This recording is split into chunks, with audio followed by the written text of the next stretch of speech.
Welcome to today's tutorial. In this video, I'll walk you through the process of scheduling a Facebook post for a later date and time. Whether you're managing a business page or just want to plan your content in advance, get started. Step 1. Download the free Meta Business Suite app on your iPhone, iPad or Android device. Step 2. Launch the application and log into your Facebook account. Step 3. Tap the plus sign icon in the bottom bar and select Post. Step 4. Select the page where you want to schedule posts. Step 5. Write the content of your article.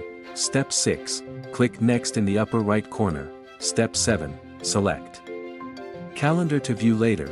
Step 8. Choose a date and time for your post. Finally, click Schedule to confirm. Hopefully this will help you save more time in posting. Thanks for watching the video.